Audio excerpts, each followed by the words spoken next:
BJP सांसद निरहुआ बोले, पहले की सरकारों ने गुंडे माफियाओं को शह देकर आजमगढ़ को बनाया था आतंक का गढ़। बीजेपी सरकार ने विकास से बदली तस्वीर। दोबारा मौका मिला तो अंतर्राष्ट्रीय एयरपोर्ट का निर्माण होगी पहली प्राथमिकता। आजमगढ़। रविवार को आजमगढ़ दौरे पर आए प्रधानमंत्री नरेंद्र मोदी ने जनसभा को संबोधित करते हुए कहा कि आजमगढ़ की पहचान बदल रही है। पहले दिल्ली से कोई घोषणा होती थी तो आजमगढ़ के लोग बैठकर देखते थे, आज आजमगढ़ से घोषणा हो रही है, पूरे देश के लोग बैठकर देख रहे हैं। प्रधानमंत्री के बयान पर प्रतिक्रिया देते हुए भारतीय जनता पार्टी के सांसद दिनेश लाल यादव निरहुआ का कहना है कि बीजेपी सरकार में आजमगढ़ की पहचान निश्चित रूप से बदली है।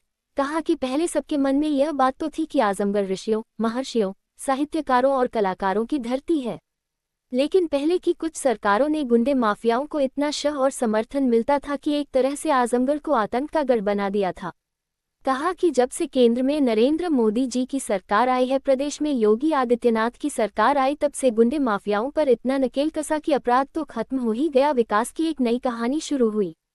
पूर्वांचल एक्सप्रेसवे से आजमगढ़ को जोड़ा गया। आजमगढ़ में महाराजा सुहेलदेव विश्वविद्यालय का निर्माण हुआ, अटल आवासीय विद्यालय बना, संगीत महाविद्यालय का निर्माण हो रहा है, रेलवे स्टेशन नया बन रहा है। प्रधानमंत्री नरेंद्र मोदी जी ने एयरपोर्ट का उद्घाटन कर दिया है। ये बदला हुआ आजमगढ़ है और इसको इसी रफ्तार से आगे बढ़ाने के लिए प्रधानमंत्री जी आजमगढ़ आए थे। उन्होंने कहा कि प्रधानमंत्री जी ने मुझे कहा कि अच्छे से चुनाव लड़ना, तुम फिर चुनाव जीत कर आ रहे हो। उन्होंने मुझे जीत का आशीर्वाद दिया। कहा कि 2024 के चुनाव में आजमगढ़ में माहौल अलग है, मोदी सरकार की योजनाओं का लाभ लोगों को मिला है। कहा कि मुख्यमंत्री योगी आदित्यनाथ जी का विशेष आशीर्वाद आजमगढ़ पर रहा है। आज चाहे शिक्षा का क्षेत्र हो या दवाई का, आजमगढ़ की जनता ने लाभ उठाया है। कहा कि आजमगढ़ में कमल खिला तो 1.5 साल में आजमगढ़ की तस्वीर ही बदल गई है। पहले जो लोग आजमगढ़ को देखे थे वह लोग आते हैं तो पहचान नहीं पाते हैं। बीजेपी सांसद दिनेश लाल यादव निरहुआ ने कहा कि अगर जनता ने उन्हें दोबारा मौका दिया तो आगे जो कार्य अधूरे हैं उनको पूरा करने का प्रयास करेंगे। कहा कि आजमगढ़ में महायोजना लागू हो गई है, इस पर हम काम करेंगे। मेरी पहली प्राथमिकता ये होगी कि आजमगढ़ का एयरपोर्ट जो शुरू हुआ है इसे अंतर्राष्ट्रीय एयरपोर्ट बनवाया जाए, क्योंकि यह बड़े सौभाग्य से मिला है। इसके अलावा कुछ ऐसे काम हैं जिन पर काम शुरू हो चुका है, उसे पूरा करना है, जिसमें आजमगढ़ और गोरखपुर को जोड़ने के लिए 200 करोड़ रुपए की लागत से घाघरा नदी पर बन रहा सेतु है, जिसे पूरा कराना है।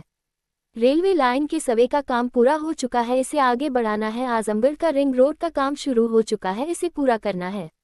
उन्होंने कहा कि विकास एक सतत प्रक्रिया है और यह होते रहना चाहिए। कहा कि तभी हमारा आजमगढ़ गोरखपुर की तरह, बनारस की तरह, मुंबई और दिल्ली की तरह बनेगा। बाइट दिनेश लाल यादव, बीजेपी सांसद। जो अधूरी योजनाएं हों अगले कार्यकाल के लिए, आप कहाँ? जो हम लोगों की आगे की योजना है वो सबसे बड़ी योजना तो यही है कि जो हमारा मास्टर प्लान था वो लागू हो गया, महायोजना लागू हो गया। और अब जो है, जिसके वजह से महायोजना लागू ना होने की वजह से बहुत सारा काम रुक गया था कि यहाँ उद्योग धंधे नहीं लग पा रहे थे, कोई यहाँ पे इन्वेस्टमेंट नहीं कर रहा था। तो दुनिया के जितने भी ऐसे लोग हैं जो जिनके संपर्क में हम लोग हैं और वो आजमगढ़ में इंडस्ट्री डालना चाहते हैं, बड़ी बड़ी फैक्ट्रियां लगाना चाहते हैं, ताकि यहाँ के लोगों को बाहर ना जाना पड़े, उस पर हम काम करेंगे।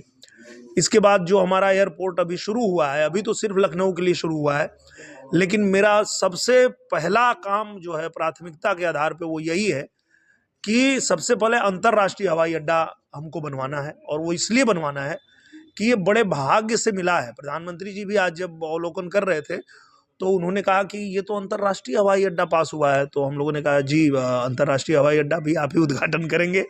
अभी ये शुरू हो रहा है और इसका विस्तार करके, और इस पे हम लोगों की बात भी हुई, किसान लोग भी तैयार है। तो चुनाव के बाद पहला काम तो यही होगा कि अंतर्राष्ट्रीय हवाई अड्डा बनाया जाए, ताकि यहाँ से हमारे मुंबई के लिए, दिल्ली के लिए, दुबई के लिए फ्लाइट शुरू हो सके, क्योंकि कैपेसिटी है यहाँ, क्षमता है कि ऐसा हो सकता है। उसके अलावा बहुत सारी ऐसी योजनाएं हैं जो बीच में मतलब शुरू हो गई हैं, पर उनको एकदम किनारे तक पहुंचाना है। हमारे आजमगढ़ को गोरखपुर से जोड़ने के लिए एक बहुत बड़ा सेतु बन रहा है घाघरा नदी पे, जो 200 करोड़ से ज़्यादा लागत लग चुकी है, उसको पूरा करवाना है। हमारा जो रेलवे लाइन का सर्वे पूरा हो गया है, वो उसको आगे बढ़ाना है। जो हमारा आजमगढ़ का रिंग रोड पास हो गया है, पास हो चुका है, काम भी लग गया है उस पर, उसको आगे बढ़ाना है। तो बात तो यही है कि ये विकास कार्य जो होता है ये सतत प्रक्रिया होती है, ये होते रहना चाहिए। पहले जैसा कि प्रधानमंत्री जी ने भी कहा मंच से कि पहले इसको छोटा आंका जाता था, पिछड़ा बोला जाता कि यार बहुत पिछड़ा है आजमगढ़, बहुत छोटा है। अब कोई नहीं कहेगा, इतना तेजी से विकास हो रहा है और ये निरंतर होते रहना चाहिए। और ये होते रहेगा तब ये गोरखपुर की तरह, उसके बाद बनारस की तरह, फिर मुंबई की तरह, दिल्ली की तरह, बड़े शहरों की तरह हमारा आजमगढ़ जब तक विकास न कर ले तब तक इसको लगातार करते रहना होगा और उसी के लिए हम लोग यहाँ पे हैं। Thank you. धन्यवाद।